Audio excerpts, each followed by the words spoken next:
Twyla. And I'm Natalie. And this is Twyla and Natalie, where we get to chat with you all about the joys and the pitfalls of being a grown woman. Indeed, we ask a question every week, usually having to do with something going on in our lives, and we try to answer that question in a way that not only helps ourselves, but kind of creates a bit of a universal understanding. Mm-hmm. So, with sort of the coming holidays, yes, we felt like it was important to ask a very specific question. Mm-hmm. How do you survive the holidays? Now, right off the bat, I'm going to have to get this off my chest. Okay, go for it. And, I'm not even going to preface it. This is honestly how I feel, and I know some of you are not going to like it and take offense to it and whatever. Christmas comes every year. The holidays come every year. Yeah. We have the same 365 days on a calendar. It's scheduled. We know exactly when it'll be from now until the end of time. The holidays are not a car accident that you didn't expect. So I find myself not understanding this, a lot of stress going into getting everything done for the holidays. Yes, we are putting more into our schedules, but it's coming up. There's nothing wrong with doing some holiday shopping in October or even picking a few things up in the summer. It's about planning, people. Mind you, I don't shop past. I usually don't shop past Black Friday. Usually I sit back and watch all the suckers scrambling. Yeah, because I'm done. I'll do some shopping past Black Friday, but my goal each year is to be done with my holiday shopping, to have everything even wrapped and done 2 to 3 weeks before Christmas so I can truly enjoy the season. Now, I've been talking to a few friends, and I get that sometimes the holidays trigger other issues. The holidays trigger, you can have financial stresses. And again, planning. If you plan, you can take those financial hits better. The holidays can trigger issues with family that you have to see. And again, that's not something that I can fully relate to because I actually like my family and enjoy being with them. But I know that that's an issue for many people. But I also think, again, planning and incorporating some stress relief tactics.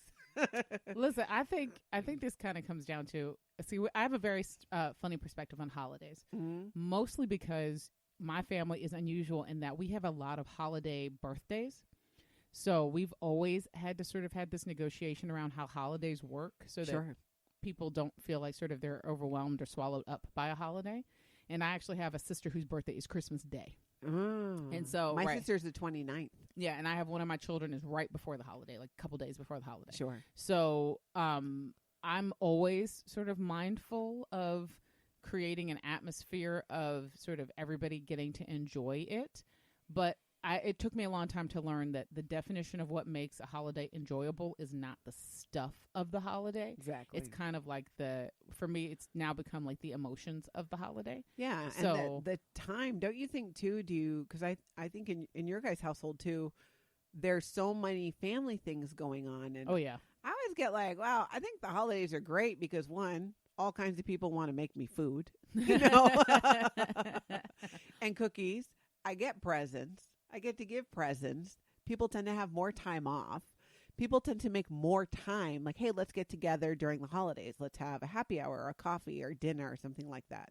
See, I always think that makes it like when the get-togethers make it difficult because you wind up sort of on the sort of celebratory like Christmas train. Like, oh, they're having a mixer. They're having an open house. They're having a dinner. We're going to get together for a big expensive dinner. We're going to go do that. And then I kind of get like, I don't want to go out no more. Yeah, but then you just do the ones you want to do. That's kind of the key. I feel like when you overcommit yourself for the holidays, then you have nobody to be upset with about that but yourself. I'd rather overcommit to the parties than overcommit to like the Christmas cards. Yeah.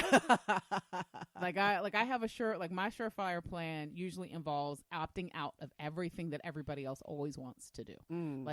We have a weird social contract that says you send me a card in the mail with pictures of your children and your life story on a typed page, and somehow I'm supposed to do that too. And for a lot of years I bought into it and I crafted it and we spent a lot of time and I made my kids sit through a million ridiculous photographs and and me and the guy at Sam's Club had a relationship because I'd be like, baby, no, I can't take these cards. You got to do this again.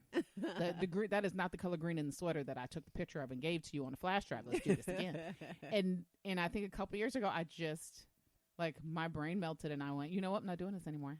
Now, I think the biggest key to enjoying the holidays is just that. Do the things that bring you joy. If you don't enjoy doing holiday cards, don't do them. A lot of people really enjoy the process and sending them out and putting the work into it. Those are the people who should do it. If you don't enjoy the process, don't do it. Some people really enjoy baking, then do it. Some people don't, like I don't, so I don't do it. Do you know, I used to go to a cookie exchange every year and not bring cookies. That sounds like me and I'm not going scrapbooking. to take cookies, and so I'm not going to bring cookies because I don't enjoy baking. And when I did do it, they were store-bought.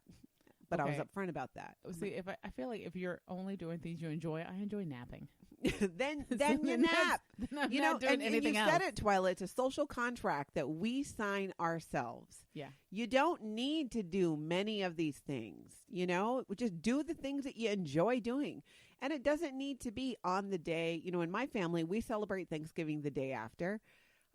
We have, you know, many adult children in our household, Yeah. and there's different families they need to go to. And we're like, let's just do it the day after. Then we're set. That's our tradition.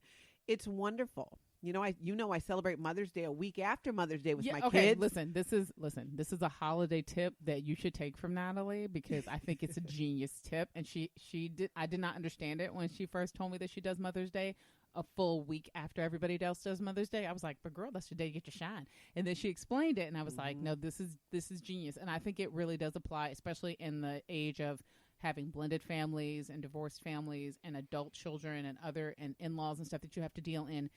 I think it makes life easier for everybody else. And it's funny because it took me till now. I've never really applied that to the holiday, but I apply that to my everyday life all the time. I always tell people, don't apologize for life happening. So everybody knows if you have plans with me and you have to break them, I don't have a hissy fit. I'm not I'm the person you can call and go, girl, I can't do it today. And I'm like, okay, girl, well, that's all right. I'll see you next time. Yeah. You know, I'll see you. We'll plan something in the future. I always try to be understanding, because I understand how difficult it is when mundane things turn into these huge social responsibilities and you're left feeling guilty or bad because somebody else didn't get their coffee date with you or their dinner with you or whatever. Like, you should never have to apologize when life gets in the way and you're too tired or too busy or something's going on. And applying that to the holiday would probably make everybody's holiday a lot simpler. Very much so, because we're in complete control. You know, so much I hear about it. I have to. No, you don't. This is the secret to it, people. You don't have to do anything. Yeah, that's true. That's very don't. True. Okay, so and if it's not bringing you joy and it's stressing you out and it's making the holidays this rush around crazy time, then stop doing it. Just do the things that you enjoy. You're not going to be arrested. You're not going to go to jail. No one's going to die. Mind you, okay, I will tell you this. You will get nasty messages from your mother for not sending out Christmas cards. I get very passive aggressive messages from my mother about not sending out Christmas cards. But as my mother says all the time, well, probably you're just going to do what you want to do anyway. And I go, and she knows that. It's true. And you know what? People get over that. You cannot, you know, it's the holidays. It's any time living your life because somebody else has an expectation. So you feel forced to do something that doesn't bring you joy or is not what is optimum for your family.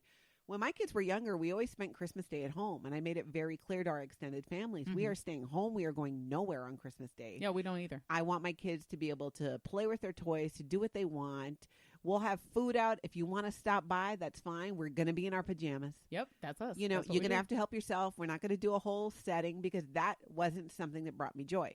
What brought me joy was watching my kids in their pajamas, eating, playing, watching movies. I'd be reading a great zombie apocalypse book. I mean, whatever it is that brings you joy. Well, I told you part of my Christmas rule is I don't wear a bra on Christmas Day. It just doesn't happen because I don't ever get out of my PJs. We stay in comfy clothes all day, and we just cuddle up and enjoy our day with ourselves. Now, if it makes you happy to follow a lot of the stereotypical traditions during the holidays, and by all means, then do it and enjoy it. But do you feel, Twyla, I feel that there's this sense that people feel they need to complain as part of it. Yes, and I told you that. Okay, and I'm like, are you really complaining because you really feel this way, or no? You know, this is like accurate. A thing, like complaining about the weather. It's a woman being busy thing. It's when somebody asks you how are you doing, you go, oh, I'm so busy.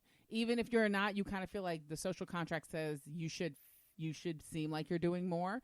And I caught myself at Thanksgiving. A couple of people asked me how my turkey day went, and I was like, I was like, it was good. It was busy. It was a lot to do, and it was like, and I did. Yeah. That's not actually true. No, I know. Why did we do that? I just because they seemed like they were so like upset about it. Like they struggled with it, and I didn't want to be the one that's like, girl, mine was great. No, that's why you always got to answer first. And I tend to not ask those things. How was your holiday? Okay, I hardly now ever how ask. funny is that? Because you ask everybody about everything else. You will ask a stranger on the street where they got, like, you can see like a little bit of their bra strap. You'd be like, where'd you get that pink bra strap from? Like, you would ask anything on the street. I'll ask you how you feel about blowjobs. Right, but you will ask somebody, well, how was your Thanksgiving? I don't want to hear about that. Or I'll ask, did you have a good one? Because that's a yes or no question. Yes, and it's yes, I did. No, I didn't. Yeah, and if you say no, you might get me curious enough to ask. Right. But see, I think that's one of those things that it's a part of the weird social contract we also that we need signed. to stop doing that. Yeah, I agree. I agree. We need to stop doing it. It's okay to have an easy, wonderful holiday. And it's okay to admit that, you know what, it was fun, it was easy, no big deal. Yeah, like it's okay. Because and the thing is, I worked really hard to make it that. It doesn't make it any less. Right. I engineered it so that it would be an easy day. That's what right. I wanted. You were for smart myself. enough to engineer it. You were smart enough to plan and to create an atmosphere in a situation where you were going to have joy and enjoy it. Okay, well let's talk about the engineering part of this, because I feel like people are listening to this and they want to know like how do you do this? Yeah, I think maybe, and I think you and I are uniquely suited to one, because we're big mouths and we will tell you what we do. We're gonna tell you anyway. No, we will not only tell you what we do, we will tell you what you should do. Here's what you should be doing. Right. So I feel like that's easy. So let's start at the beginning. Presents are a big deal at the holiday, and I think you're right. It triggers a lot of stress, not just financially, but people overly investing in how to make it like perfect for other people. Exactly. So, and I think the number one thing when it comes to gifts, I make a list of who I'm going to get a gift for. Mm-hmm. And I have a list of ideas. And as I get those things, I also write that down, because I tend to forget, because then I go hide the presents, because I do get them ahead of time. Yeah, and then I end up with in my mom's house, we call that surprise Christmas, because in February and like April, she'll send us boxes of stuff. We'll be like, "What's this?" She'd be like, "I bought this for you 3 years ago for Christmas, and I just found it." And you'd be like, "Yeah, socks." So you have to write it down. But again, it's not about, and I feel this way, not just, and you and I have talked about this, not just about Christmas, but birthdays and weddings. If I don't find something that I really want to give you, I'm not going to give you anything. Yeah, we're different that way. Yeah, because I want it to really mean something. I want it to really be from me. I'll buy you the ugly cookie jar and be like, "Gotcha, a cookie jar." Yeah, and so if I don't see anything on your wedding registry that you picked out that I really feel would be a good gift for me, and maybe I make it too much about myself, but I feel like it should be a gift from me, should be about something that I really want to share with you. Right. Or I want you to think of me and my family when you see this. And it's not always going to be a toaster that you pick out. It is cute. It is cute that you overthink it, but you overthink it in a good way. You do. Because I don't overthink it. Yeah, and it's not about, I rarely, kids will always tell you what they're looking at or what they're hoping for. Listen. But I would never, I don't often word it, what would you guys like for Christmas? Because I feel it establishes entitlement and an expectation. Oh, no, here's the thing. My kids only get gifts twice a year. They get birthday presents. They get Christmas presents. Mm-hmm. They know that Christmas is when you shoot your shot. Ask for the moon. Yeah. I will, listen, because I will tell you straight up, I'm not getting you the moon, and neither is grandma. Yeah. Like, I will tell you, I'll be realistic, but that is the time of year where I tell them, go for it, dream big, think big. Because most of the time, they know that this is not something that, like, we don't teach our kids that you just get what you want. Mm-hmm. We teach them you have to work hard and earn it and do all this. Yeah. But they also know that over the course of 365 days, we have watched you work. We have watched you be good humans. We have watched you try. We have watched you fail and pick yourself back up. Mm-hmm. And this is the time of year where, on some level, we try to help reward you for the effort that you made. Yeah. And so the lists are ridiculous. My kids' current Christmas list are 2 legal pad pages, because they're nuts. I might say, what are you hoping for? No, so I'll ask them what you want, but I'm very specific to say, you could put stuff on there. You're not getting all the stuff. You know that, right? So let's be real about it. And they'll put stuff on there, and we kind of, it's a negotiation. It's a dance. Yeah. And the dance is, sometimes I just want to see where their head is at. Like, my daughter will ask for... Are they ever disappointed if certain things aren't on there because they did ask for it? Oh, so you've met my middle child. The one who we had to have a serious discussion with after the holiday, because even though most of it was on the list, we gave the pieces of the list to other relatives, and they picked an approximation, but not the exact thing. Yeah. And I can tell the story because we've talked about it. She opened a present in front of an elder relative on Christmas Day and looked at it and said, "Oh, that's nice. It's not what I wanted, but thanks anyway." Oh, yeah, girl, I felt about 2 inches tall. I was like, "Oh my gosh, you did not just do that." Out of the mouth of babes. Oh yeah, and we had to have a full on like, girl, like, and she just, and we've had, and even now it's a bit of a joke in our family now because she'd say, sorry, she just got that Tourette's diagnosis. Yeah. No, we always make a point to say nobody wants a repeat of that Christmas, and she has everybody early knows. onset 10-year-old dementia. Yeah, and even she acknowledges, yeah, like that's why I tell y'all specifically, she is not a person who's big on surprises. Because she, in her head, she has an envision the way she wants. She's very exact. Yeah. And like her dad.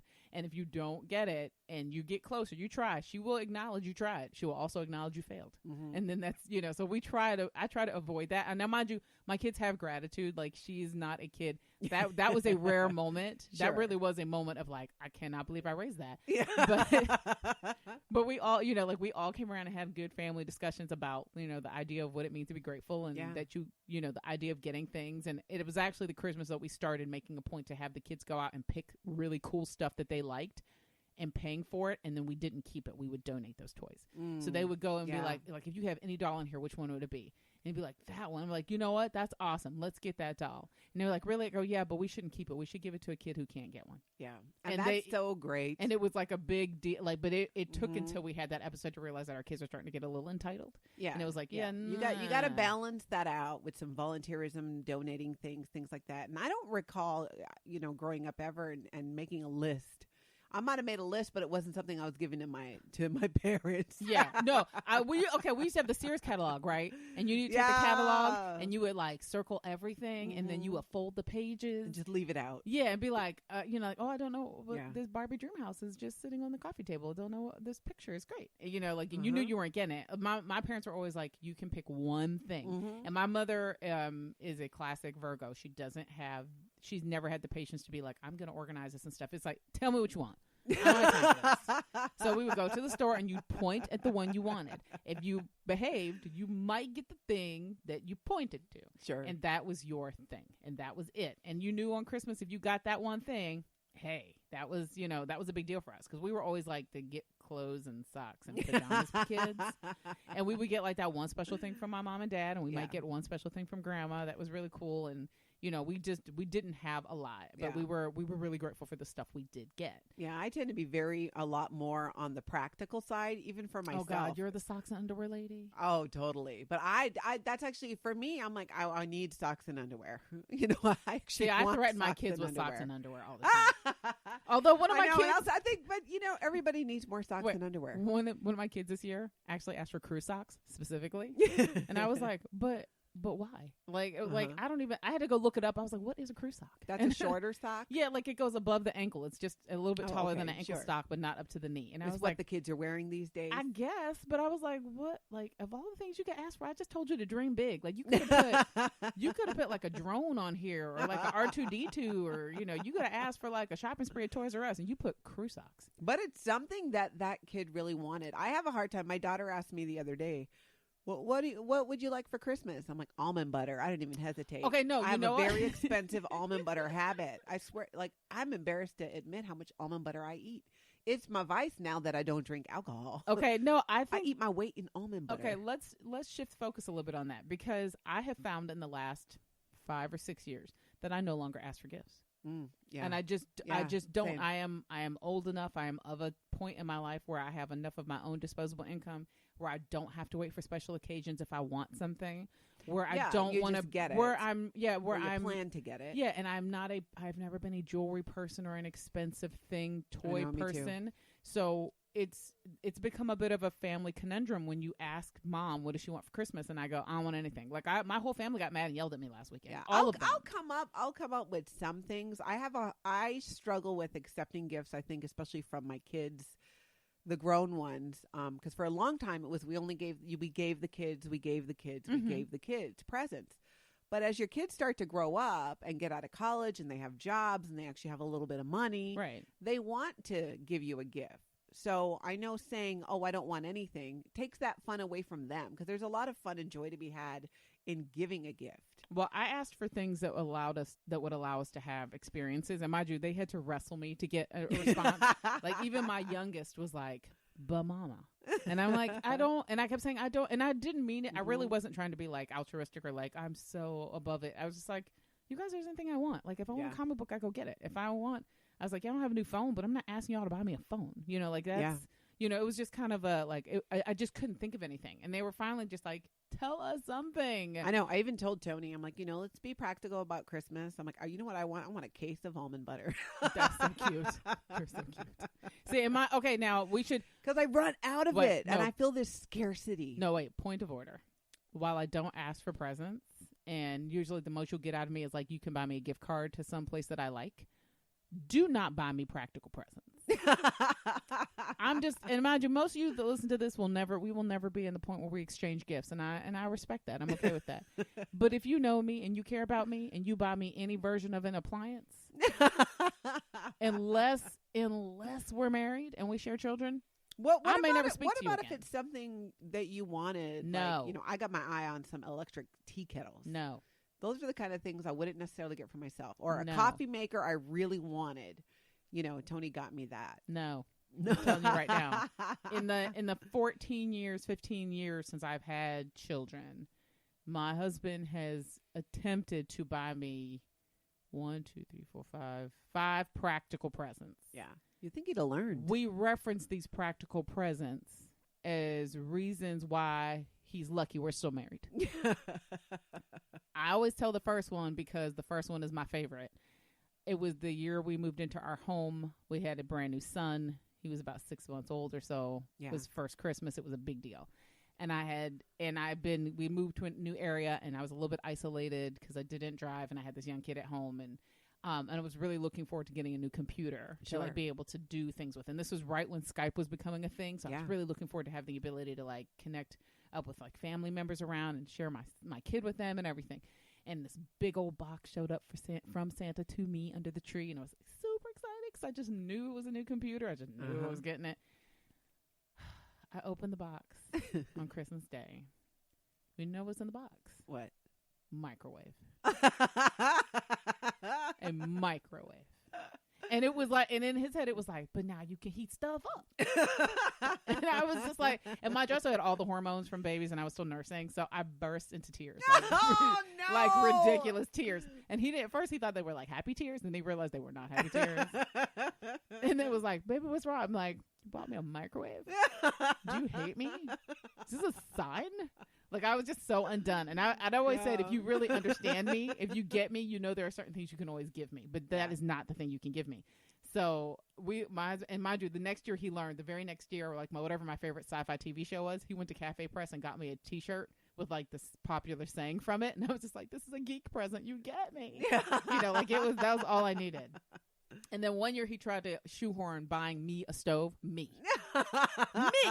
Okay, you all know. If you don't know, let me tell you. I'm 43. I didn't start cooking until I was 36. And if it's for the household, that's not an individual present. Right. Don't say you're buying mama a stove. Mama doesn't want a stove. So he wound up buying the stove and saying it was for I bought the house a present. I was like, you bet I bought the house a present. Mm-hmm. And there better be something under the tree that says my name on it. Does not the stove instructions. But I mean, and some people love that. My older sister, giddy with happiness when somebody bought her a mixer, so she could bake cakes. Yeah, but she is a baker who loves baking. That's a personalized present, right? For her, know what I call beautiful. That phenomena? I would say you two birds went stoned me.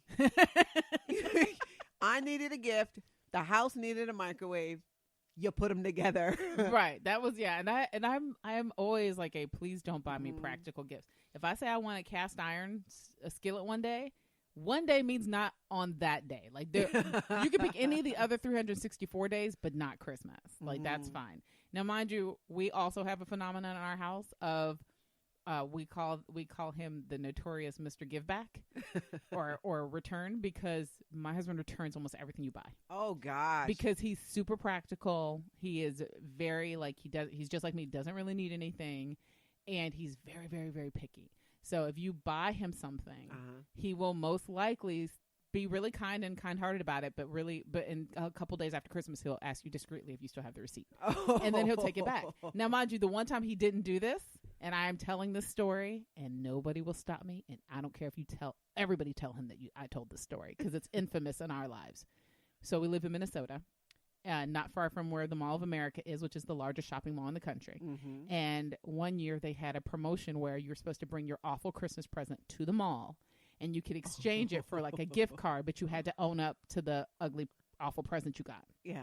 I had bought my husband a pink dress shirt. It was like very pale pink, like a salmon color pink. Sure. And at the time, it was what everybody was into, right? And I didn't think anything of it. And he opened it, and he was, he made some sort of comment about not sure about the color, but appreciated the effort. Yeah. Then the next morning, he said, I'm going to run, and do a couple quick errands. And I said, okay, that's great. Fine. It's day after Christmas. Mm-hmm. Do what you want to do. I had 2 little kids in the house. About an hour after he left, my phone starts ringing. Mm-hmm. And I still had a landline. And I answered. I'm like, hey, what's up? And they're like, did you see your husband on TV?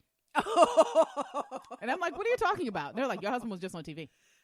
And I'm like, what are you talking about? They're like, your husband is on TV right now. Turn the TV on. So the mall had this exchange, this ugly gift exchange, right? So my husband let himself be filmed by the local news crew completely slagging his wife's Christmas present. He is on there. They're like, sir, what are you returning? He's like, my wife got me a pink dress shirt. What in the world? And they're like, yeah, pitch it in the garbage bin. He's like, yeah. And they give you a little gift card. It's like a mystery gift card that you would scratch it off, and like it would tell you like if you got $10, $15, $25 or something. Yeah. Mind you, it's Christmas. So nobody's at work. Everybody's at home watching TV. And my oblivious self is just like, I had a good Christmas. My children are happy. My husband is happy. No. He's going to look so good in that shirt when we go out to dinner. My husband's out here embarrassing me all. Like, he could have lied and said somebody gave me. But no, he said my wife. He should have just gave name, rank, and serial number. I'm surprised my social didn't pop up on the screen. And he gets home, and he's like, hey, babe. And I'm like, yeah, how about that? He's like, what's wrong with you? I said, and look, and because I'm a jerk, I was like, so I was cleaning up around the Christmas tree. What happened to your shirt? I was going to wash it for you. And he was like, what shirt? I'm like, the new one I bought you. And he's like, yeah, about that. I said, yeah, what do you mean? What about that? And he's like, well, I returned it. I said, you couldn't return it because it didn't have a receipt. And he's like, yeah, about that. I said, just tell the truth, man, or you're so busted. I said, yeah, I said, you was all on TV. I said, all my girlfriends called me. People I work with called me. People you work with called me. I was all embarrassed up in here. And he was like, well, I got a gift card. I said, no, I have a gift card. Because you don't get to keep that gift card. And here's how long ago this was. Sam Goody was still open. It was a Sam Goody gift card. And I took that $25 and bought myself the trashiest DVD I could get my hands on. So, I mean, I would say when it comes to presents, you really do have to be like, understand your philosophy, understand the people that you love's philosophy, and everybody get on the same page. Yeah. Like really on the same page. Like we know in our house, my husband has a couple things he usually really wants. Give him those things, and then he is the practical guy. He never gets mad at socks and underwear. No, okay, and then good. You always make sure that there's a gift receipt. But that's a good way of how you've learned to manage it, to minimize the stress, to keep the train on the track. Right. That's going to happen. And again, there's no surprise. You've been with the man 20 years. So you know that this is what it's going to be like. Right. This is how things work in our universe. Yeah. Now, and I think that's part of taking the stress out of the holidays is be realistic. Be realistic. If you know you have a person like that, then put in a gift receipt or just get them a gift card. Yeah. Or don't get them anything at all. Yeah. And and only if they're okay with that. Only opt out of presents if somebody isn't okay with it, because there is nothing worse than being like, well, you're picky and you don't want anything anyway. And then they're like, but I don't have anything to open. Like, okay. I'm gonna get in trouble. I don't care. I'm telling everybody's story today. My mother-in-law just never knew what to buy me, and it took us a long time to sort of really get on the same page. I love her; she's an amazing human. She really, truly is. Yeah. But it took us a long time to get on the same page of like getting each other. So I would always buy like really nice things for her, like, and say it was from the kids or it's like from all of us or whatever. And she would always, and I would always tell her, don't worry about getting me a gift, just focus on the kids. And she would always give my husband like money. Mm-hmm. And I would just always feel like I was included in that as a by venture of being married to him, that if she gives you a big piece of money, that it's our money. Yeah. But she always felt like she wanted to make sure she was acknowledging me. Mm-hmm. But she would always acknowledge me by getting a gift bag and just filling it with like random crap from her house. So I would get like, but maybe it was her way of passing down some heirlooms. Yeah, the Post-it notes from her office were heirlooms. Oh, she was just throwing shade. Yeah, like she would give me like that, like, you know, you sign up for it, like you would go to a festival and they'd be like, we have free keychains if you come and like spin the wheel. She would give me that stuff. All and the tchotchke stuff. Right, and I would open it and be like, oh, this is a really great pad of paper from your office. Oh, hey, look, this is a like two mismatched pot holders. Were these your pot One holders? is dirty. Yeah, like they would be every year. One of the highlights of my sister's Christmas would be like after Christmas. She would always tell me, go to your mother, go show me, take a picture of what your mother-in-law sent you in the bag and send it to her, because she used to think I was joking. She thought I was exaggerating. And then the one year I sent her the picture, she was just like, she sent you that? And I'm like, yeah. I was like, it's kind of funny now, because I know she doesn't mean it to be mean-spirited. I think she just doesn't want me to like be empty-handed. Yeah. She had something for everybody else. And I was like, well, you can just give me an envelope with like money in it. That'd be great. You know, and mind you, it's not like that anymore. But for years, it was like a running gag. You got to work up. Yeah, like, and I think that's why it's important to like have an understanding about what you're doing. Now, in terms of engineering, I think we've talked engineering presents. Let's talk about engineering the actual sort of what is or what constitutes like Christmas dinner or Christmas, like the celebration of Christmas, like the gathering of people. Yeah, and you're talking with your family. Yeah, like you and I both have, I think for a long time, the same tradition where it was just us, our family, insulated PJs, you know, chill out day. Sure. We didn't do the like, I'm running up here, I'm going over here, or anything like that. We don't, in our house, we don't even do full dinner anymore. Like I now only make one big dinner at Thanksgiving. At Christmas, we do some version of Italian on Christmas Eve. We do a seafood boil on Christmas Day. The big pot, we just throw shrimp and kielbasa and corn and potatoes in it, and we just dump it out on the table in newspaper, and everybody makes a mess. And which is great. We clean it up and we move on. And it took us. We just started doing that like 3 or 4 years ago, and it revolutionized my Christmas, because I would spend a lot of Christmas Day preparing food. Yeah. And now we do breakfast. We do a big. We get up early, and my kids do a scavenger hunt around the house, which. Note to self, people, don't get into anything, even if you think it's cute, unless you're committed to doing it forever. Yeah, set the bar. This is the best parenting advice we can give you. Exactly. Set the bar low when it comes to your children. You got to have somewhere to go. Yeah, because I messed up. I was trying to find... Now, every year you got to do these literally dang scavenger hunts. And that's what we call them, the dang scavenger hunt. We started it because my in-laws had to drive in town to get to us, and it would take them an hour to 2 hours to get from where they were going to our house.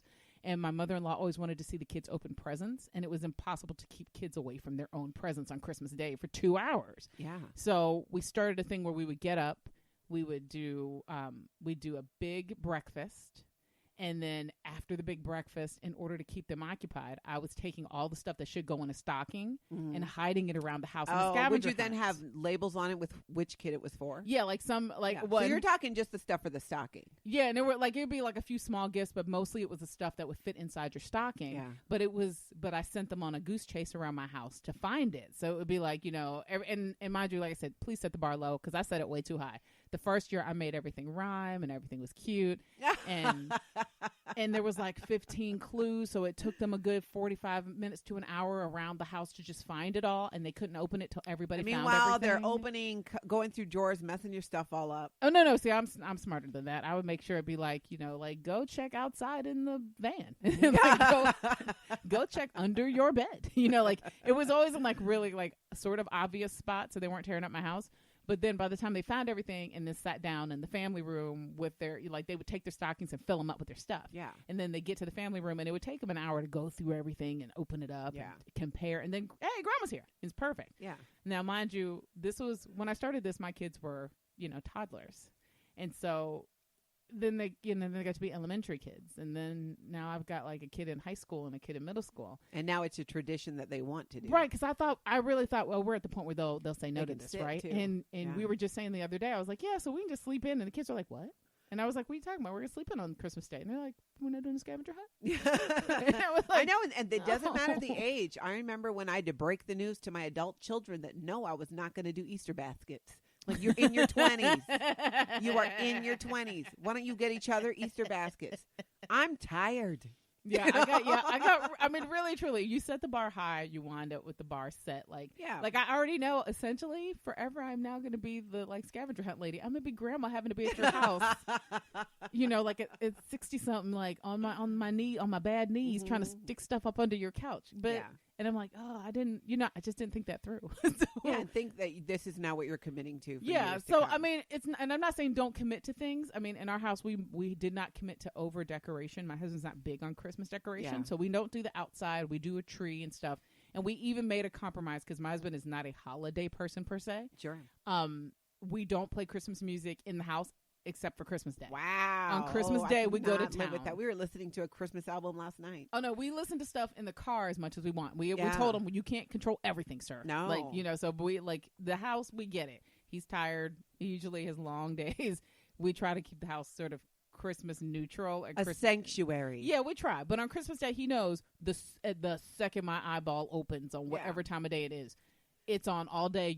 You can't say nothing. Yeah, but and that's a good compromise and agreement because then both sides are happy and it's creating an environment that can be less stressful for your husband during the holidays. Right, and the thing is, I always say it's about the negotiation. Talk about what you're comfortable with up front and really stick to that. Like, it was hard for us to stick to we're going to stay home for Christmas because all of the grandparents live in other cities. Yeah. And they wanted us to do things like travel. And I had 3 children and traveling at Christmas was just impossible. Nope. And I wanted my kids to have the same holiday feeling that I had, which is you get to just curl up in your bed. And sometimes you get to sneak in your brother and sister's room and curl up in bed and just be excited together that Christmas is coming. Yeah. And have nowhere to go. Yeah. I think that's something that many families and especially kids are being robbed of even outside of the holidays. That great feeling of waking up and asking yourself, what am I going to do today? Yeah, what should we do today? Absolutely nothing. Instead of having to, show up at breakfast and read them a laundry list of all the places that they have to be. Yeah, and I just really wanted them to have that feeling of, today's your day. Yep. And you did, that is the one day that I guarantee nobody's yelling at you. We're not fussing about, manners. We're not fussing about, we're not fussing about any of this. It's just going to be, that is the day where my daughter gets chocolate chip waffles with syrup and whipped cream. And when she goes, in Nutella, I go, yes, baby, you can have Nutella today. Because that's the day it's supposed to happen. It's supposed to be like the Super Bowl of our day, of our year. But then don't complain later when you have the sore stomach and 2 days of diarrhea. Well, that's when I always say, go run around with the dog. You're going to need it. You take the dog and run around outside. And that's the thing too. If you're going to do it, enjoy it, but then you can't complain later. Yeah, I always say, just try your very best at the holiday to make it, and especially as an adult. And I think you said it perfectly. You have a choice of what you do and how you do it. You can choose it. Yeah. And I used to choose the traditions that other people used to do in our family or people that we knew because we just thought that's how you do things. And it was liberating the year that I decided, you know what? This is how I'm going to do it. I'm going to start Christmas shopping in January so that I'm done in April.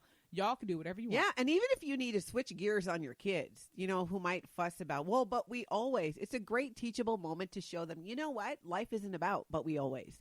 Let's do something different. It also sets up being able to let them know it's okay. Change is good sometimes. Let's try something different.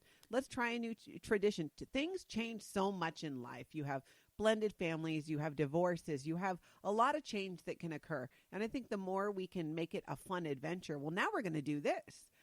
Switch it up. Well, and can I put out a little just extra? Because I think since a lot of women listen to this podcast, it is not our job to make it perfect for anybody else. It's not. The holidays are not our time to prove that we are the ultimate, perfect, entertaining, loving, supportive parent or friend or sister or daughter. That's not our job. Yeah, if you really enjoy that, then knock yourself out. Okay, we just the rest of us will be phoning it in. Yeah, no, the rest of us will be stressing, having that inner guilt that we didn't do those things. And I had to. I don't. Well, I don't now, but I grew up in, like I said, when you grow up in a house where somebody has a Christmas birthday, it kind of goes a little sideways really quickly.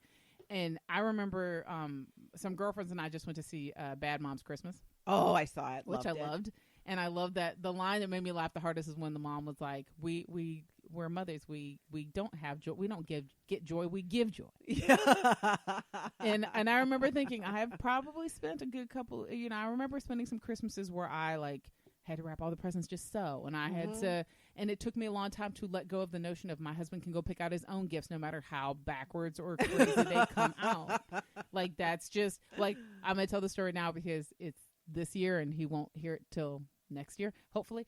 I went and did Christmas shopping, and usually what I do, I go take care of the majority of the things on the list, and then I let him take care of like the super special things. So he usually gets the glory for stuff like that because I don't care about that. My kids know I'm a rock star, so I get them all. I get it all the time, and I always like to let him have this little Super Bowl moment of like like spiking the ball, like you won on this. So he took them to go do some shopping. He comes back and he's showing me stuff, and I'm like, "What? I already bought all that." And he's like, "What are you talking about?" I'm like, "I bought all of those gifts already." He goes, "Well, why didn't anybody tell me?" I said, "Because I told your children what the other ones already have, so that because you were taking them to buy their own presents, right? Like to buy their presents for each other, right?" Yeah. And he was like, "Well, sort of." And I said, "Well, what does that mean?" And I knew I didn't dig to what sort of meant. So this year, my husband thought he was being slick. He took the kids to the store and he basically told them to go point out exactly what they want. Yeah. So there wasn't going to be any surprise for Christmas. They were all going, "I want that," and he put it in the cart. And he's like, "Okay, you're getting that. We don't want to hear any more about it." The problem is I had already bought all these things. Oh, and then he ruins the surprise. Right. That's the fun. Well, and that was the funny part. It was just like, you thought you were being efficient. You thought they were old enough that they were over this, but really it backfired. And so he wound up having to take all the stuff back because I already have it. And then luckily, because I'm the shopper that I am, and my kids have these like laundry lists of Christmas presents, they're still going to get those things. Yeah. But I'm going to make sure that what they buy for each other are now different things. So that I feel like part of the holiday is having that element of surprise and that little bit of magic. Exactly, yeah. Like when you're a 9-year-old, there is a magic to knowing that one thing that that you kept looking at the store, that you kept thinking you were being subtle pointing out, and thought you had no chance at all of getting, shows up in your house magically on Christmas. I believe in that. Yeah, you don't know that you're going to get it. Right. The problem is when the kids who know they're going to get it, as in like, "Well, I told my mom I want this, so I'm getting it." Right. And that's like, there's no fun in that. There's a little bit of like, I get it that expectation is expectation, but I feel like you should find ways that you're comfortable with to bring a little bit of magic into the holiday. Yeah. Because and like I said, for anybody who emails us, like, "Well, this is all commercial and it's all about, and this is all selfish and you should be talking about volunteering and blah, blah, blah." I'm like, okay, listen. I also make a point not to volunteer at Christmas time, and I'm going to justify this statement right now. When you volunteer at Christmas, it's just your guilt from having done nothing all year long come to roost.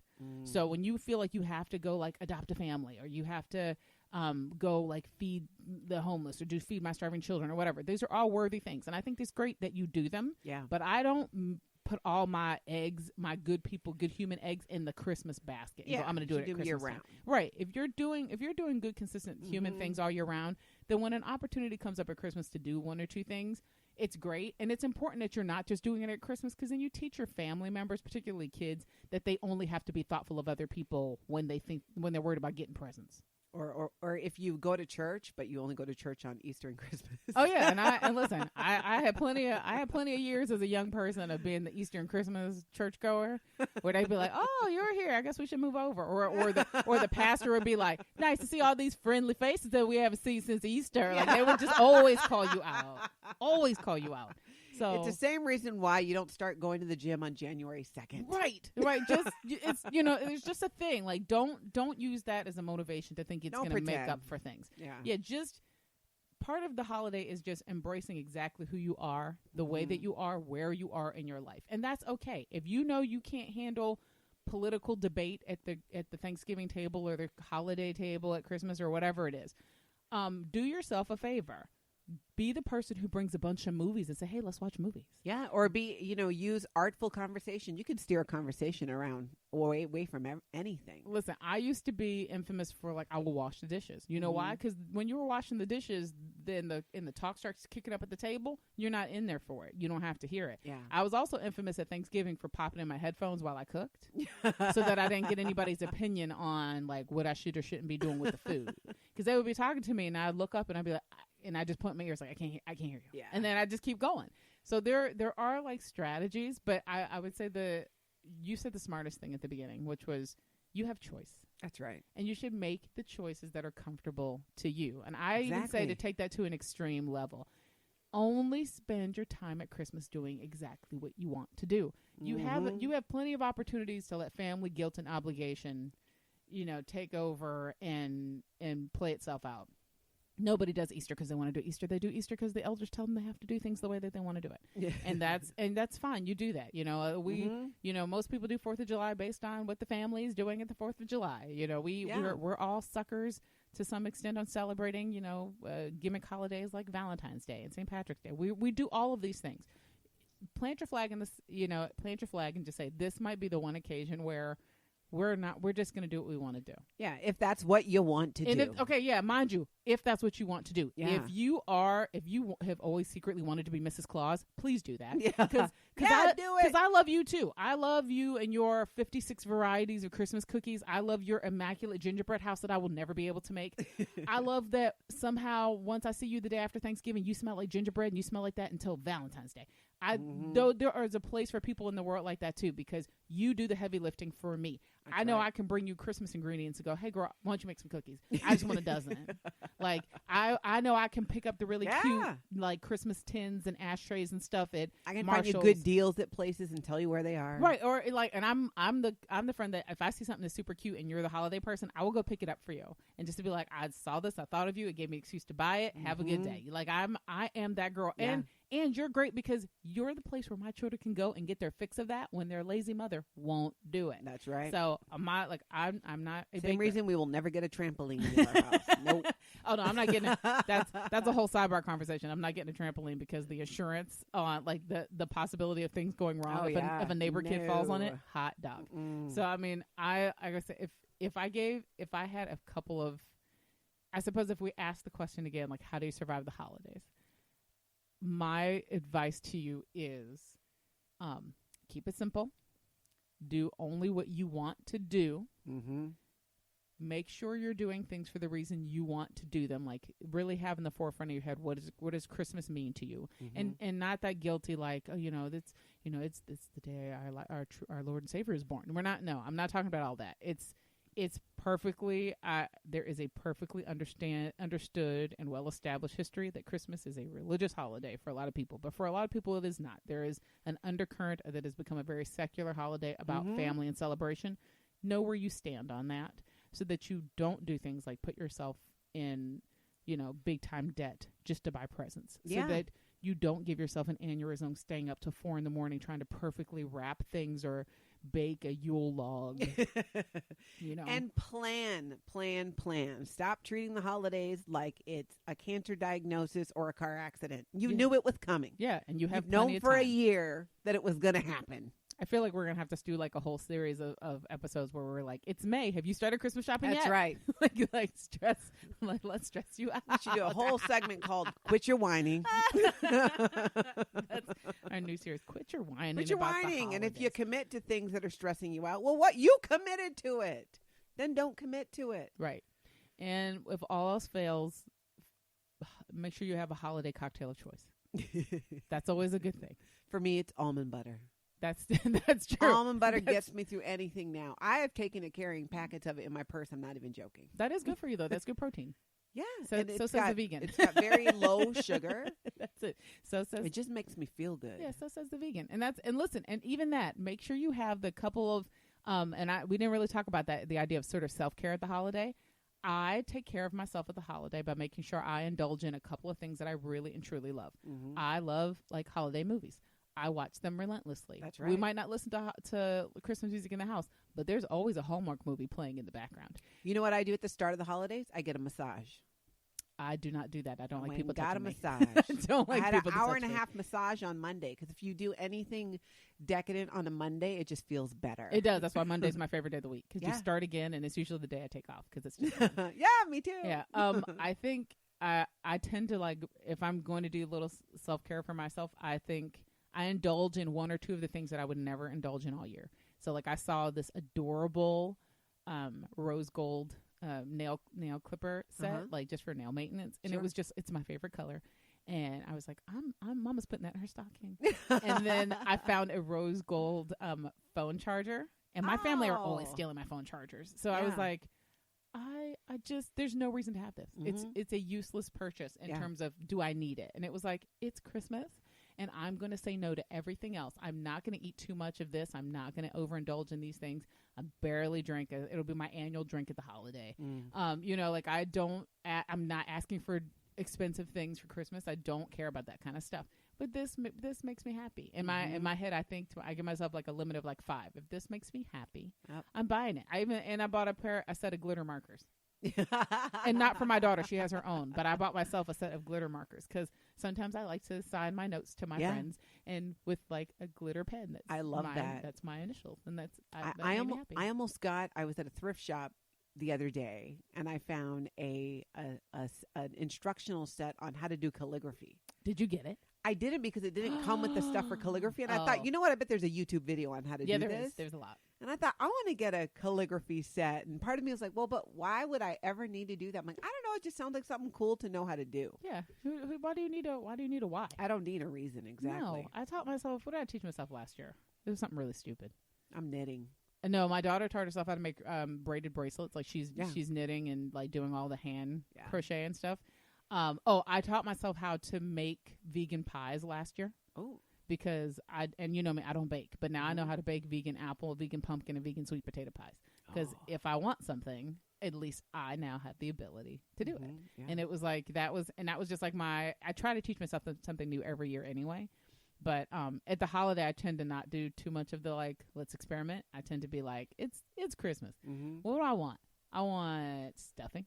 Maybe I want something that's decadent, like a good dessert, and I'll go find out whoever makes a really good one and pay for it. That is not an issue for me.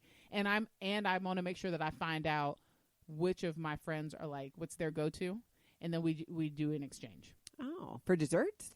For just about anything. Like I have a friend that sews, and she's fantastic. And if I need something done like that, she'll do that for me, and then in return, sometimes the gift is the gift of sanity, because she'll call me and be like, this is going on. I'll be like, okay, I'm just gonna tell you this is nuts. Don't pay that any mind. Or I'll bring like a favorite like alcohol to her or whatever, or whatever it is. Like some of my friends have like, this is their expertise and this is my expertise, and we just switch off and we do things just to keep each other sane during the holiday. That's for me, that's half the fun. I'm like, that's part of that self-care, and that truly is giving. Very giving. Yeah, if you take care of yourself, if you feel good, if you can make yourself feel good at the holiday, you have more of a reserve to give to other people. This is probably the most important time of the year to take care of yourself. That's right. Because it is when you become the most depleted. It's when you say yes to everything, or you have a million. You need to have more orgasms to release that. What's it called in your brain? The serotonin and all that. The dopamine. Yeah, dopamine. That's right. Listen, I'm not going to advocate for that for Christmas. I'm just going to advocate for that every day. Well, not around, like at a family gathering. You sure about that? You're going to excuse yourself from making dinner. I'll be right back. No comment. Click of the door. No comment. Okay, as always, we want to hear from you. Go to the Facebook page. Go to Matriarch Digital Media and like the page if you haven't already, so you can keep up with us and everything we're doing. There's a fun little send message, little icon over there. Hit that. Talk to us. Let us know what you think of Twyla and Natalie. Let us know what you think about the show, what we're talking about. And you can also go to our website at matriarchdm.com, and you can get past episodes of our show. You can also, you can get past episodes there, but it'd be really great if you subscribe. Subscribe. It's free. Yeah, because if you do that, then it just give the free subscription to all your friends for the holidays. That's the gift that keeps on giving. I like that. And as always, we do this show because of you and because of your support, and we are so appreciative for having that. And thanks so much. We will talk to you soon.